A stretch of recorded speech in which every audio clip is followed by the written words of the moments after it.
오늘 말씀의 제목은 예수님은 필수입니다 라는 주제로 했습니다. 우리 함께 옆에 보시면서 한번 이 주제를 한번 얘기해 보시면 어떨까요? 예수님은 필수입니다. 네, 오늘 이 시간 우리가 이 제목이 과연 우리에게 어떤 의미로 되는지 함께 살펴보기를 원합니다. 우리가 삶을 살면서 인생에서 참 수많은 만남이 있습니다. 우리가 살면서 다양한 사람들을 만나고 그 다양한 사람들을 통해 다양한 일들을 겪는 것, 이것은 모든 사람에게 동일한 일들이죠. 제가 뉴질랜드에 어학연수 아닌 어학연수를 갔던 적이 있었습니다. 중3 때 한 달 동안 다녀온 적이 있었습니다. 아마 이 이야기를 들으신 분은 아시겠지만 제게 있어서 이 특별한 만남이라면 제가 먼저 떠오르는 게 참 그런 것 같아요.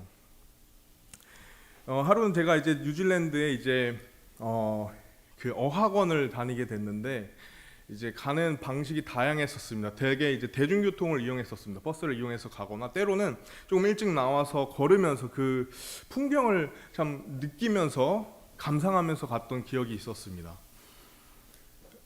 중3 때 이제 제가 그 사춘기를 겪은 후에 조금은 이제 부모님과 가족과 조금 서먹한 상태에서 갔는데 저는 제가 참 잘할 줄 알았는데 의외로 향수병을 그때 알았었습니다. 그 향수병이 어떤 것이냐면요, 밤마다 몰래 그 홈스테이를 했는데 방에 나와서 그 무선 전화기를 들고 한국에 있는 어머니께 집으로 전화를 해서 울면서 보고 싶다 하는, 그게 향수병이더라고요. 전 안 그럴 줄 알았는데 그때 그 가족의 소중함을 많이 느꼈던 것 같습니다. 근데 그와 동시에 그런 허전함과 그 외로움, 그 어떤 의지할 곳이 없는 타지 생활에서 참 감사한 것은 그 시간이 제 인생 가운데 또 하나님을 더 가까이 할 수 있는 시간이 되었었습니다. 정말 하나님을 의지하고 기도하며 하나님을 더욱 찾는, 그것을 통해서 마음이 회복되고 그 이후에는 조금 더 잘 지냈었는데요. 어쨌든 그런 상황 가운데서 이제 어학원을 다니는 그 일과 중에서 하루는 이제 어학원에서 집으로 돌아오는 중에 버스를 타게 되는데 제가 타던 버스였었습니다, 분명히. 근데 그 버스가 제가 잠깐 다른 생각을 한 사이에 어디론가 가는데 이것은 제가 익숙하지 않은 루트였던 거죠. 쉽게 말해서 제가 길을 잃어버렸던 것입니다. 황급하게 이제 버스에서 하차를 하고 내렸는데 여기는 제가 한 번도 가보지 않은 곳이었었어요. 굉장히 당황스러웠었죠. 근데 아까 말씀드렸듯이 제가 하나님을 의지하는 그 마음이 너무 컸던지 그 순간 딱 생각나는 게 모세였었습니다. 모세가 하나님께서 모세를 인도했던 것처럼 나는 여기가 어딘지 몰라도 하나님께서 나를 인도해 주시겠구나. 그러면서 하나님께 기도하면서 가고 있는데 하나님께서 지혜를 주시길 근처에 있는 마트에 들어가서 마트 주인에게 그 홈스테이 주인 핸드폰 번호를 알려주면서 연락을 취하면 되겠다는 생각이 들어서 무작정 보이는 마트로 들어갔었습니다. 그래서 그 주인과 함께 얘기하는 중에 어느 한 중년의 여성분께서 저를 보시고 이제 저의 이야기를 들으시고 내가 그 집 주소에 가까이 사니까 내가 차로 그쪽에 데려다 주겠다 하는 것이었습니다. 굉장히 큰 은인이죠. 은인을 만난 것입니다. 그래서 그렇게 차로 무사히 제가 도착을 하고 그분께 감사 인사를 했었습니다. 여러분 아시다시피 해외여행이나 해외에서 살다 보면 그런 실수나 그런 변수의 연속인 걸 다들 아실 것입니다. 여전히 똑같이 어느 날 갑자기 시간이 지났지만 어느 날 갑자기 또 다른 실수로 제가 또 다시 길을 잃게 된 경우가 있었습니다. 그때도 역시 제가 똑같이 어느 곳을 가든지 하나님께서 인도해 주시겠다. 물론 그 지역 자체가 전에 있던 잃어버렸던 그 제가 잃어버린 그때 그 지역하고는 다른 장소였었지만 그런 마음으로 여전히 하나님께 의지하면서 갔었습니다. 그래서 제 기억에는 한 비디오 가게였던 것 같아요. 그 비디오 가게를 이제 길을 가던 중에 들어갔는데 그 문을 여는 순간 제가 눈을 마주친 분이 계셨는데 바로 저를 차로 인도해 주신 그 여성분이셨습니다. 전혀 다른 시간에 또 전혀 다른 지역에 전혀 다른 시대에 제가 만나게 됐는데 너무나도 반갑더라고요. 근데 그분의 눈빛에서 서로가 이제 그 말하지 않아도 아는 그 마음 있잖아요. 저를 보고 아, 너 또 길 잃었구나. 네. 말하지 않아도 딱 느껴졌었습니다. 그래서 바로 이렇게 태워주셨는데 아, 참 그 인생에 있어서 이 만남, 그죠? 그분이 참 저에게 생명의 은인이잖아요. 아, 참 그런 만남은 제 인생에 있어서 참 잊을 수 없는 것 같습니다. 여러분 삶 가운데서 그런 특별한 만남이 있을 것입니다. 그런 만남이 때로는 우리가 세상을 바라보는 시각을 좀 달리 해줄 수도 있습니다. 또 때로는 나를 되돌아보게 되죠. 아, 나도 누군가의 그런 사람이 됐으면 좋겠다. 혹은 아, 세상이 아직 살만하구나. 여러 가지 생각을 할 수 있습니다. 이렇듯 인생이 사실 만남의 연속인 것이죠. 우리가 전도서 3장 5절 말씀을 보면요, 껴안을 때가 있고 껴안는 것을 금한 때가 있다, 이런 것처럼 인생은 참 만남의 연속이라는 것을 볼 수 있습니다. 그렇기 때문에 이 만남이 우리에게 또 다른 의미를 준다는 것도 사실이죠. 저는 오늘 이 시간 우리 각자의 삶 속에서 우리의 인생의 가장 중요한 만남을 소개하고자 합니다. 우리 인생에서 가장 소중한 분을 소개하고자 합니다. 그분은 바로 예수 그리스도십니다. 그 누구보다도, 그 어떤 만남보다도 우리가 반드시 만나야 할, 반드시 그분을 우리가 만나야 하는 그런 이유가 있음을 우리가 오늘 볼 수가 있는 것입니다. 오늘 말씀은 그래서 우리에게 얘기하시기를 예수 그리스도 예수님을 깊이 생각하라고 말씀하시죠. 오늘 저는 여러분과 함께 그리스도 예수님에 대해서 깊이 생각하기를 원합니다. 첫 번째는 예수님에 대해서 함께 생각하기를 원합니다. 세상 사람들의 흔한 생각으로 기독교를 바라보는 그 관점 중 하나는 바로 맹목적인 믿음과도 같다라는 거죠. 어떻게 직접 보지 않은 어떤 그 분을 하나님의 아들로서 믿고 하나님으로서 믿고 그들이 할 수 있는가, 이렇게 생각을 합니다. 예수님이 정말 실제로 계셨는가 많은 생각들이 있죠. 우리가 알렉산더 대왕을 믿지만, 우리가 이순신 장군을 믿지만 예수님이 과연 실제하는 인물인가? 근데 이제 고대 역사적 사실에 대해서 이제 밝히는 방법 중 하나로요, 사실은 이 증거가 문서나 증거를 통해서 발견될 수 있는 게 한 가지나 한 가지 이상, 두 가지만 돼도 충분히 입증될 수 있는 그런 요건들이 있습니다. 근데 우리가 화면을 통해 볼 수 있듯이 예수님은 신약 성경 외에도요, 사실 여러 고대 문서와 기록들을 통해서 발견되시는데 그 자료가 무려 5개 이상이 되는 거죠. 우리가 잘 알고 있는 요세푸스의 유대 역사나 혹은 타키루스의 연대기, 인터넷에 쳐보셔도 예수님이 역사적인 인물인가에 대한 그 자료가 잘 나와 있습니다. 그렇기 때문에 고고학자들 혹은 무신론자들조차도요, 예수님의 역사적인 그 존재에 대해서 인정을 합니다. 그러나 중요한 것은 우리가 예수님을 오늘 그리스도 예수님을 일반적으로 생각한다면, 그냥 생각만 한다면 그분은 역사적인 인물로서 그칠 수 있지만, 사실 오늘 이 시간 우리는 예수님을 깊이 생각을 해야 된다는 거죠. 역사적으로 존재하시는 분이었다는 것에서 그치는 것이 아니라, 우리는 오늘은 그분이 역사적으로 존재하시지만 하나님의 말씀을 통해서 과연 어떤 분이셨는지를 발견해야 된다는 것입니다. 근데 예상외로 사실 성경에 나타나신 예수님은 우리가 생각하는 어떤 모습과는 전혀 다른 모습으로 나오고 있는데, 바로 그 예수님이 가장 큰 범죄를 저지른 자들이 처하는 그 십자가에 달려 돌아가시는 그 모습이 예수님을 드러내는 모습 중에 하나라는 것입니다. 그렇다면 왜 예수님께서 그 십자가에 달리셔서 돌아가셔야만 했는지, 사실 그거에 대해서 우리는 깊이 생각해 볼 필요가 있습니다. 예수님께서 어떤 큰 죄를 저질러서 돌아가신 것이 아니라 바로 어떠한 목적이 있으셨다는 것이죠. 그래서 두 번째 우리가 살펴볼 것은 바로 이 내용은 이제 타키루스의 연대기에서 나오는 그리스도인과 그 예수님에 대한 기록의 내용입니다.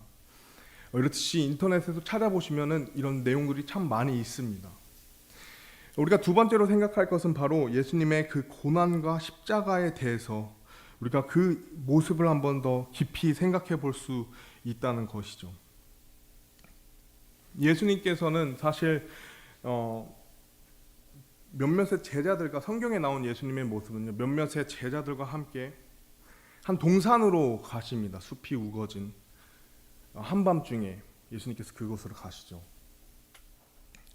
그리고 그곳에서 예수님께서 말씀을 통해 봤을 때 기도를 하십니다. 예수님이 하나님 앞에 간절히 기도하시는데 그 기도의 내용은 다음과 같습니다. 누가복음 22장 41절에서 42절 말씀에 그들에게서 물러가 돌을 던지면 닿을 수 있는 곳으로 가셔서 무릎을 꿇고 기도하여 이르시되 아버지여 만일 아버지의 뜻이거늘 이 잔을 내게서 옮기시옵소서.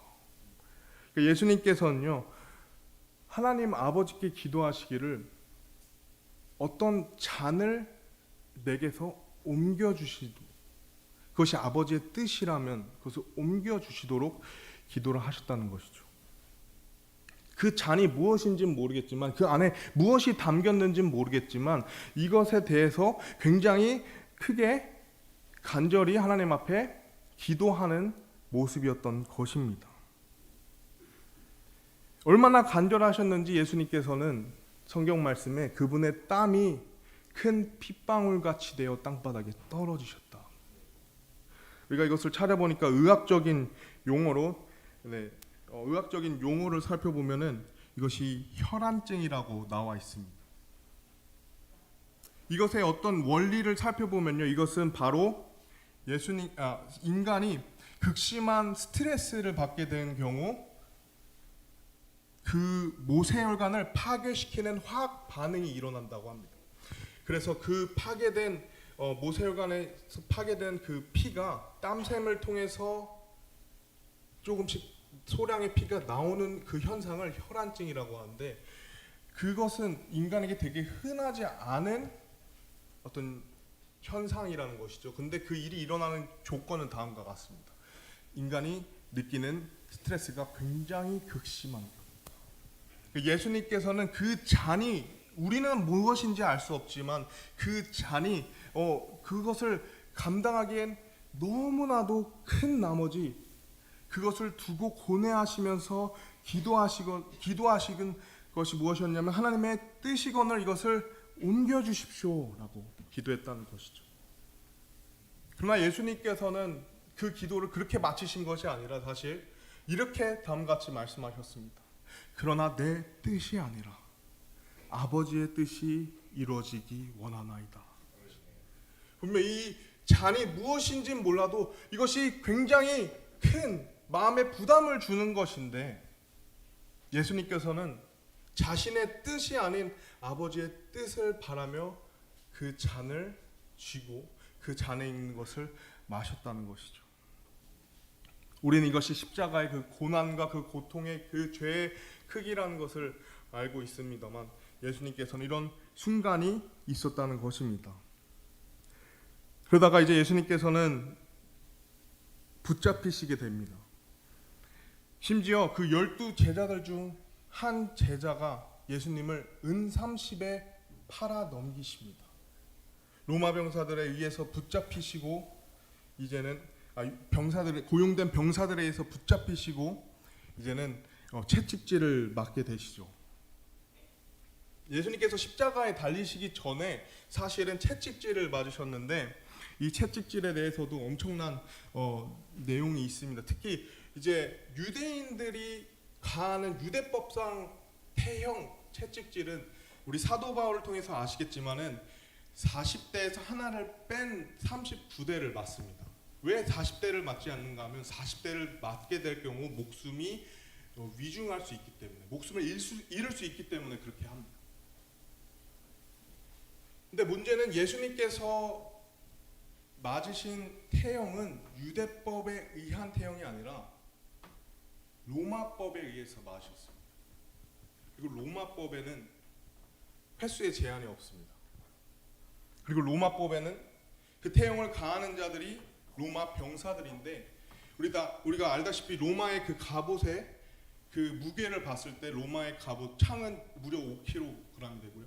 방패는 찾아보니까 10kg 이상이 된답니다. 그리고 그 흉갑을 두른 갑옷의 무게는 20kg가 된답니다. 그것을 메고 입고 들고 싸우는 그 병사가 가져야만 하는 힘이 어느 정도일까요? 그 자가 채찍을 가하게 되는 것입니다. 그 채찍에 로마 병사에 의해서 채찍을 맞게 되는 것이죠. 예수님이 이와 같이 이제 그 손에 이제 묶인 채 그 돌 기둥에 엎드려져서 가장 강력하다 말하는 그 로마 병사들에 의해서 채찍질을 맞게 됩니다. 그러나 문제는 이 채찍을 가하는 병사들에게 있는 것이 아니라 사실은 그 채찍의 위력도 어마어마하다는 것이죠. 이제 그 플레그럼이라고 하는 로마식 그 채찍에는 특징이 있는데 이 끝에 유리 조각과 그리고 가죽끈 마디마디에 뼈 조각과 쇠 조각이 붙어 있습니다. 그 목적은 하나입니다. 그것을 휘두르게 되면은 그 살이 찢기는 것뿐만 아니라 그것이 살에 박히게 되죠. 그리고 그것을 뜯어내려면 그 거구의 병사가 힘을 이용해서 뜯어내야 되는 거죠. 횟수에 제한이 없는 것이죠. 더 무서운 것은 로마 병사가 이 태형을 지팡하기 하루 전에 하는 그 행동이 있는데 바로 이 채찍을 물에 담가 놓는다는 거죠. 여러분, 가죽끈에 물이 담겨지게 되면 그 무게가 더 무거워지죠. 그 가죽에 물이 불어서 더 단단해지고 더 강력해집니다.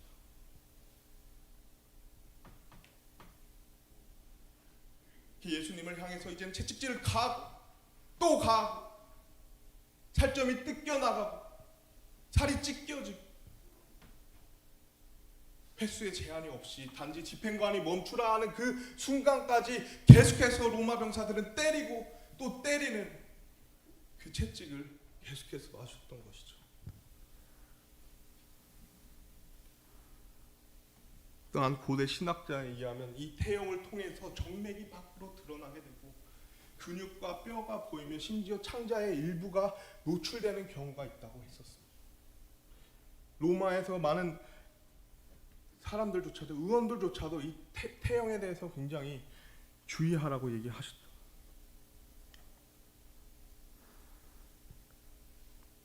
이만큼 사실 채찍형이 단순히 그저 우리가 아는 가죽끈으로 때리는 것이 아니라 이 살을 찢겨가는 그런 고통 속에서 예수님이 그것을 견디셨던 것입니다. 또 다른 신학자의 말에 의하면요, 사실 로마의 가장 극악무도한 형벌 중 크게 두 가지가 태형과 십자가형이라 합니다.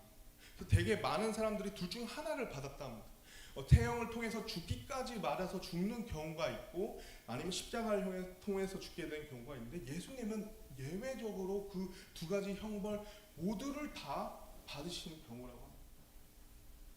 우리가 계속해서 그 모든 과정에는 목적이 있다는 것을, 그 어떤 예수님이 부담스러워하셨고 예수님이 고뇌하셨지만 그러나 아버지의 뜻을 위해서 받들었던 그 잔이라는 것을 알 수 있죠. 예수님께서는 계속 채찍질을 맞으시고 또 채찍질을 맞게 되시는 것이었습니다.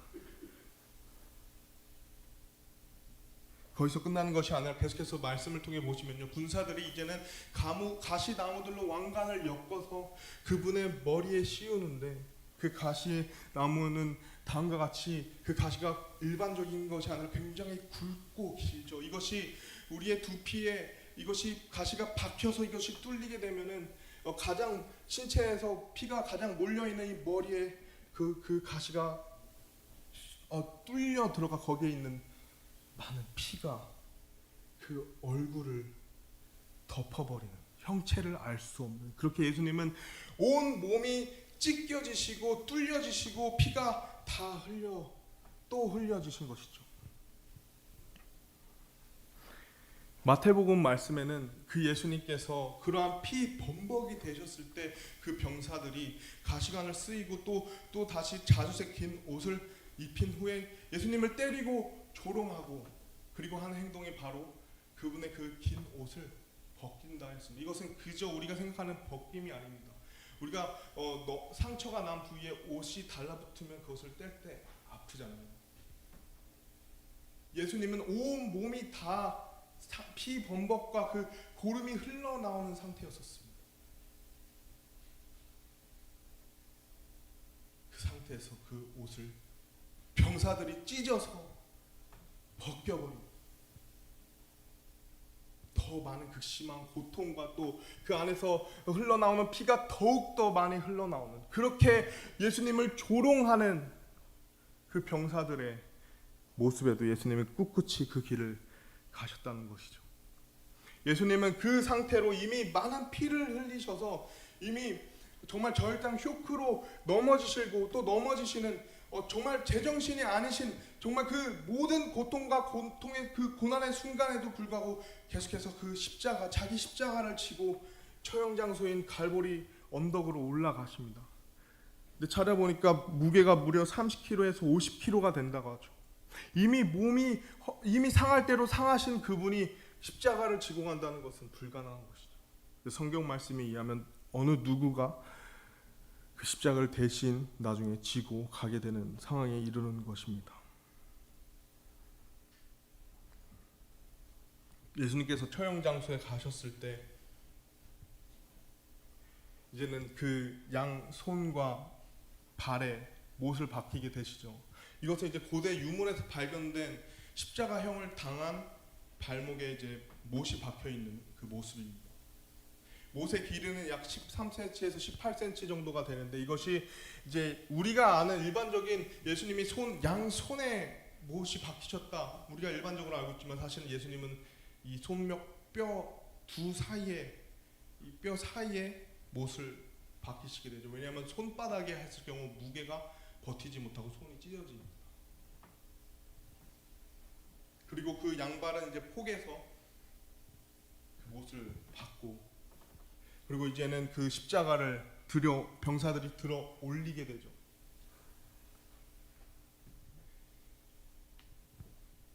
문제는 그 태형, 예수님이 당하신 그 정신적인 고통과 또 육체적인 고통은 이 십자가형에 비하면 아무것도 아니라는 것입니다. 십자가형의 원리는 다음과 같습니다. 양 손이 못에 박히고 또 양 발이 포개져서 못에 박힌 상태에서 사람의 몸이 중력에 의해서 처지게 되죠. 그럼 당연히 숨을 못 쉬는 상황이 됩니다. 사람이 살기 위해서 숨을 쉬기 위해서 그 십자가에 달린 예수님께서 행하셔야 했던 것은 두 팔에 있는 그 팔을 힘을 갖고 다리를 들어 올려서 숨을 쉬어야 되는 것이죠.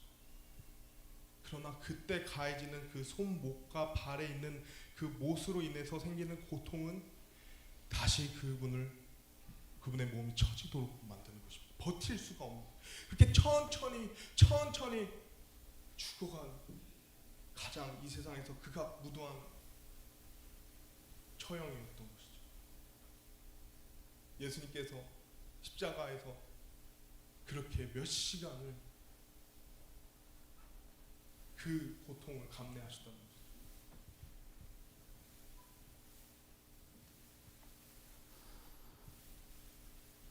그래서 영어로 excruciating이라는 뜻이 있는데 이것이 크루시픽션이라는 십자가형에서 나온 단어입니다. 근데 그 단어의 의미는 바로 가장 극악무도한 고통, 가장 극적인 고통이라는 뜻을 갖고 있다고 합니다.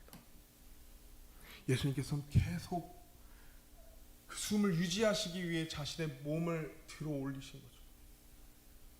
겨우 숨을 쉬시고 다시 몸이 처지시고 다시 그 고통을 이겨내시면서 몸을 드시고 겨우 숨을 쉬시고 다시 몸이 처지시고, 그렇게 계속 그 십자가에서 고통을 당하셨다는 것입니다. 그 십자가는 사실 수치와 그 멸시의 상징이었죠. 왜냐하면 길 가던 사람들이 그 모습을 볼 수 있었던 것입니다. 겉옷 하나 걸쳐지지 않은 한 사람이 거기서 매달려 있다는 것은 누가 봐도 저 사람은 범죄자임을 분명히 드러내는 것이었죠. 많은 유대교 종교 지도자들과 또 길에 가던 많은 하나님의 백성이라 부르는 그자들이 손가락질하며, 또 로마 병사들이 손가락질하며, 너 자신이 메시아거든, 너 자신을 구원해내라, 내려오라, 조롱하고 멸시했던 것이죠. 근데 문제는 예수님께서는 그 어떤 조롱과 멸시를 견뎌내실 수는 있는 분이셨지만, 예수님께서 가장 고통스러워했던 것은 단순히 그 육체적 고통뿐만 아니라 사실은 이 영적인 고통이었는데, 바로 하나님 아버지와 자신이 더 이상 아버지와 아들의 관계가 아니라 심판자와 희생 제물의 관계로 변했다는 것을 예수님께서 아시고 거기에 가장 고통스러워하셨습니다. 해가 가장 떠 있어야 할 그 시간에 구름이 그 해를 가리게 되고, 하나님 아버지께서 참아 볼 수 없는, 혹은 그 더러운 인류의 모든 죄를 짊어진 희생 제물이기 때문에, 거룩하지 않았기 때문에 그것을 가리신 것이죠. 거기에 따른 그 상실감과 그 아픔에 예수님께서는 더욱더 신음하셨다는 것입니다.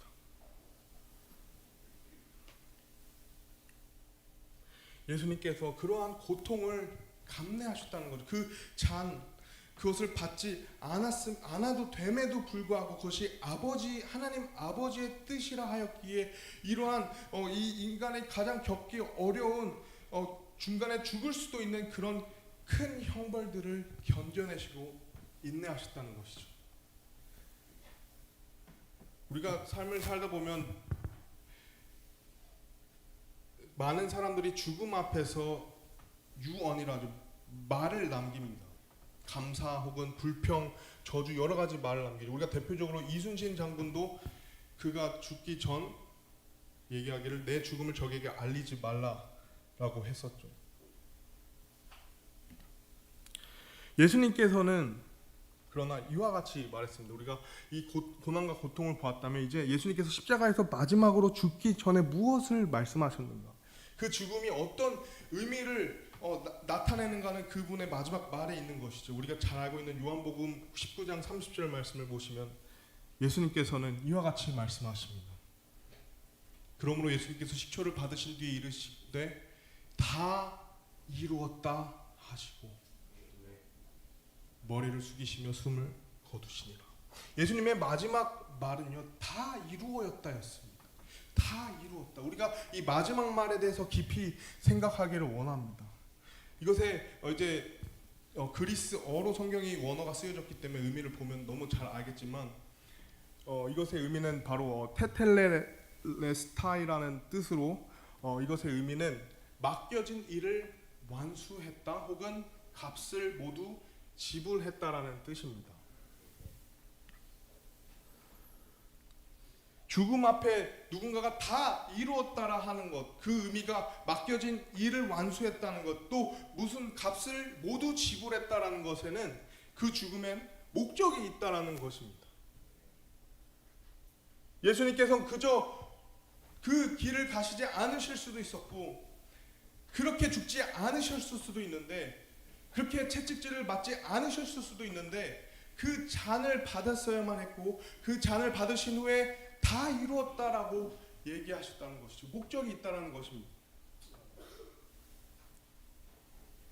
예수님께서 왜 그런 목적을 가지셨는지 우린 그것을 말씀을 통해 발견할 수 있습니다. 그러나 그는, 예수님은 우리의 범법들로 인해 부상을 당하고 우리의 불법들로 인해 상하였도다. 그가 징벌을 받음으로 우리가 화평을 누리고, 그가 채찍에 맞음으로 우리가 고침을 받았도다. 목적이 있었다는 것이죠. 인간 역사상 가장 극악무도한 형벌을 받으셔야만 하는, 그리고 그 채찍을 맞으셔야만 하는, 그 살점이 뜯겨야만 하는 그 이유가, 그 피가 흘려야만 하는 이유가, 그 목적이 예수님께 있었기 때문에 그것을 견뎌내신 것이죠. 그리고 또 다른 말씀을 보면, 그러나 그를 상하게 하는 것이 주를 기쁘게 하였으므로 그분께서 그를 고통에 두셨으니 하나님 아버지가 바라보실 때 참으로 참혹한 모습이었죠. 자신의 아들을 인간에게 내어주어 참혹하게 죽어가는 모습을 보면서 마음 아파하셨을 수 있지만 사실 한편으로 하나님께서는 그 일을 기뻐하셨다는 것입니다. 그리고 그렇게 고통 속에 두셨다라는 것이죠. 이 모든 것에는 바로 나를 위한 예수님의 사랑이 있는 것입니다. 로마서 5장 8절 말씀에 우리가 아직 죄인이었을 때 그리스도께서 우리를 위해 죽으심으로써 하나님께서 우리를 향한 자신의 사랑을 당당히 제시하십니다. 예수님께서 죽으셔야만 하는 이유는 바로 하나님의 아버지께서 우리를 향한 자신의 사랑을 당당히 제시하기 위해 하나님 아버지의 뜻을 위해서 예수님께서는 그 잔을 받으신 것이고 그 채찍을 맞으신 것이고 그 험한 길을 걸으신 거고 그 극악무도한 형벌을 받으시면서 수치 가운데 그 나무 위에 달리셔서 그 오랜 시간 동안 가장 큰 고통을 겪으시면서 죽어가셨던 것입니다. 나를 위한. 우리가 너무 잘 아는 요한복음 3장 16절 말씀이 이 성경에서 가장 유명하고 가장 잘 알려진 구절이 된 이유는 바로 그 사랑을 표현하기 때문이죠. 하나님께서 세상을 이처럼 사랑하사 자신의 독생자를 주셨으니 이것은 누구든지 그를 믿는 자는 멸망하지 않고 영존하는 생명을 얻게 하려 하십니다. 누구든지 그를 믿는, 누구든지 그를 믿는. 여기 있는 누군가가 특별해서 혹은 오래 교회를 다녀서 그것이 아니라 누구든지 그가 어떤 죄를 어떤 과거를 가졌든 어떤 삶을 살든 누구든지 그 예수님을 믿는 자, 그 하나님의 사랑을 마음에 품는 자, 그에게는 영존한 생명을 하나님께서 주시고자 그 모든 일들이 이루어졌다는 것이죠. 누구든지 로마서 10장 13절 말씀에 누구든지 주의 이름을 부르는 자는 구원을 받으리라. 누구든지. 여기 계신 한 분 한 분 오늘 내 마음속에 예수님이 없으시다면, 내 안에 그 예수 하나님의 사랑을 내 마음속에 품지 않는 분이 있다면 오늘 누구든지 주님의 이름을 부르는 자는 구원을 받을 수 있다. 하나님께서 약속하신 것입니다.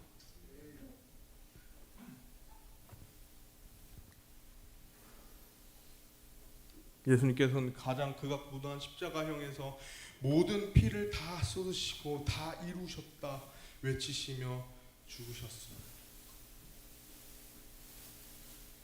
그리고 그 죽은 예수님의 몸에 로마 병사가 창으로 그 가슴을 옆구리를 찔러서 그 안에 있던 심장마저도 완벽하게 터뜨리게 되죠. 모든 피와 물이 예수님의 몸에서 다 흘러나옵니다. 그렇게 예수님께서는 모든 우리의 죄를 다 담당하셨고 하나님은 자신의 사랑을 제시할 수 있었던 것이죠. 그러나 그 성경은 거기서 예수님의 죽음에서 끝나는 것이 아니라 사실 예수님의 부활까지도 얘기를 합니다. 예수님의 죽으심에만 있다면 그것은 우리에겐 참 슬픈 일이지만 하나님께서는 그 무덤 가운데 누우셨던 예수님을 이제는 3일 만에 다시 일으켜 세우시죠. 예수님께서 부활하셨다는 것입니다. 참 성경에 흥미로운 사실이 있습니다.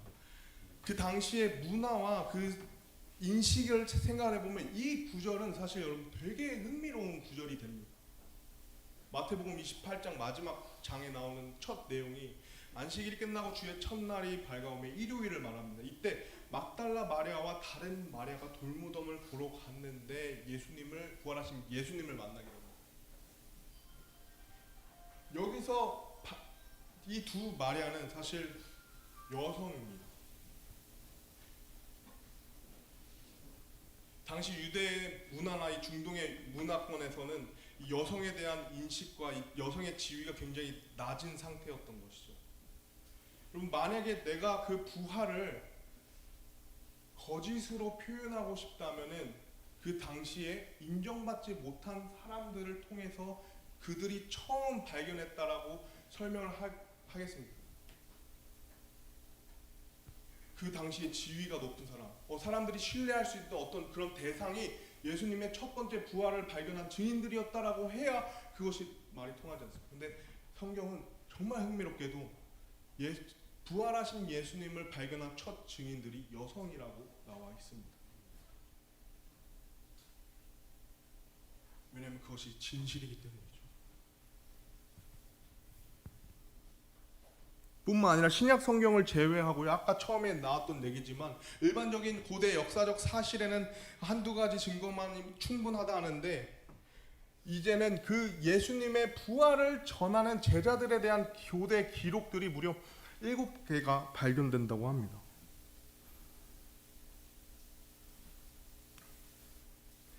그저 예수님이 죽음으로써 이 기독교라는 종교가 끝이 났다면 이러한 기록들이 존재할 이유도 없죠. 그러한 대상들이 첫 증인이 될 필요가 없습니다. 그러나 계속해서 그들이 예수님을 전했다 한, 예수님의 죽음과 부활을 선포하고 다녔다라는 그런 여러 기록들이 계속해서 발견되길 7가지 이상이 된다는 거죠. 뿐만 아니라 전승에 의하면은 이 제자들이 모두 죽기까지 그 순교를 했다고 나와 있는데, 다음과 같습니다. 십자가형에 혹은 맞아 죽거나 목을 베이거나 창에 찔려 죽거나 하는 것이죠. 회당에서 유대인들에게 죽는 사람들, 끝내 목을 베인 사람들,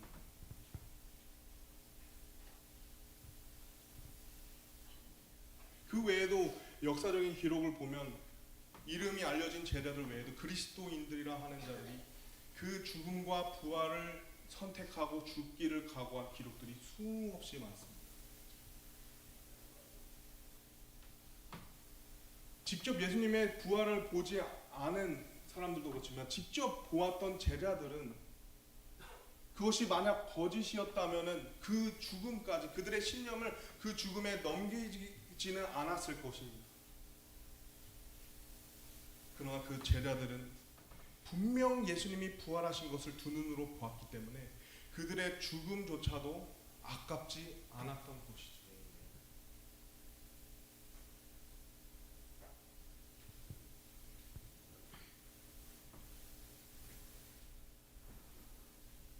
또 다른 이제 그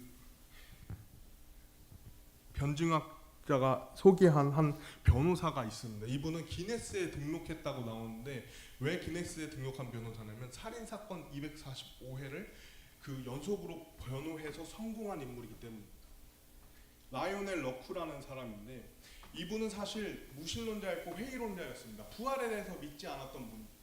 근데 그가 가진 능력은 수많은 여러 사건들의 혹은 미제의 사건들까지도 이 증거물들을 파악하고 조합해서 그것을 변호해서 승리로 이끄는 능력을 가진 특출한 변호사입니다.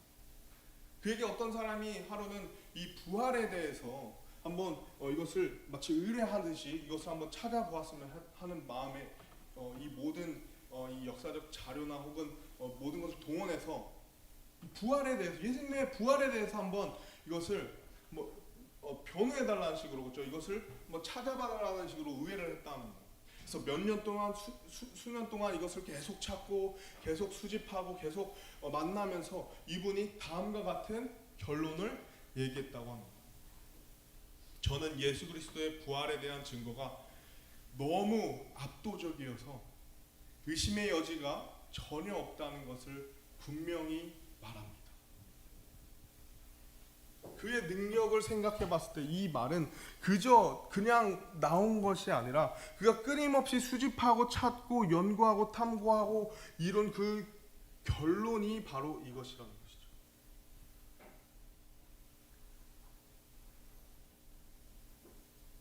예수님께서는 단순히 우리가 그저 믿습니다 하는 그런 맹목적인 믿음에 의해서 믿어지시는 분이 아니라, 그분은 무언가 목적을 갖고 이 땅에 오셨고 그 목적을 이루셨고, 그리고 그 목적을 통해 성경 말씀은 우리가 영원한 생명을 얻을 수 있다 말하는 것입니다.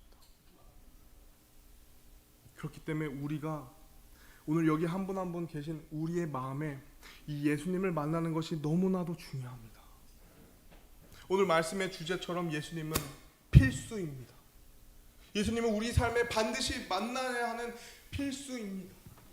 예수님은 우리가 알아야 될 너무나도 중요한 분이시죠. 예수님뿐만 아니라 이 교회의 가장 중심이 돼야 되는 분이시죠. 가장 높임을 받으셔야만 분이시죠. 우리가 모인 이유가 그 다른 이유가 아닌, 그저 우리가 사교 모임이 아닌 바로 이 예수님을 믿는 믿음을 갖고 믿는 것이 교회이라는 것입니다. 그러나 가장 중요한 것은 우리 마음속에 다음과 같은 질문이 해결이 되었냐는 것이죠. 어떤 자는 4대 성인으로, 어떤 분은 역사적으로 증명된 존재까지로.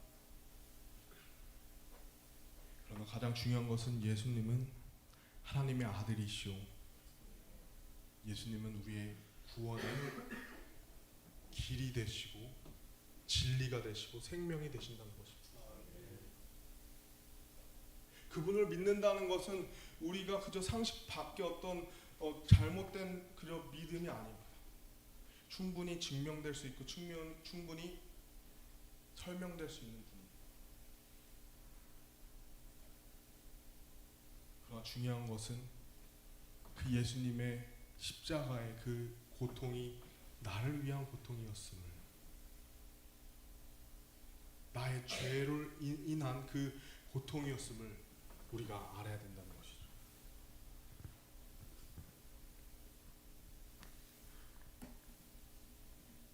예수님은 우리 삶의 필수입니다.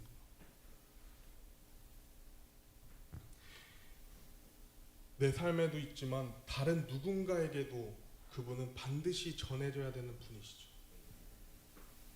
그 선택은 그 사람에게는 있지만 중요한 것은 우리는 그분을 소개해야 할 의무가 있다는 것이죠. 책임이 있다는 것이죠. 왜냐하면 그분을 가리기엔, 그분을 숨기기엔, 그분 없이 살기에는 그분이 우리의 인생에 너무나도 중요한 분이시기 때문입니다.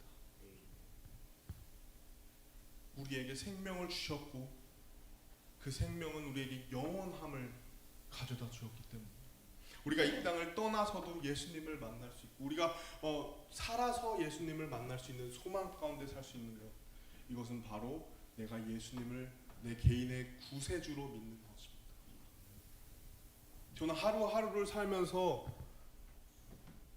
정말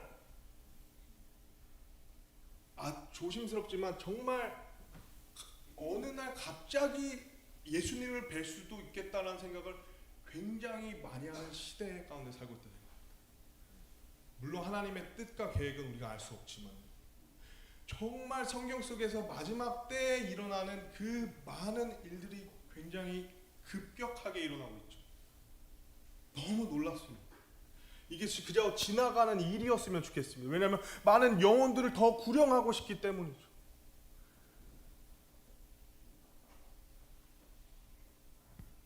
그렇기 때문에 삶에서 가장 중요한 것은 바로 예수님은 우리 삶의 필수라는 것, 또 그 예수님을 우리가 누군가에게 소개해 주는 것은 예수님이 언제 오시든 그때가 언제든 우리는 계속해서 행해야 되는 것인 줄을 믿습니다. 여러분, 예수님을 그저 지식적으로 알고 가지 마시고 내 마음의 주인으로 모시는, 내 마음의 구세주로 그분을 영접하는 그 일이 여러분 가운데 오늘 꼭 있기를 원합니다. 우리 잠시 기도하시겠습니다.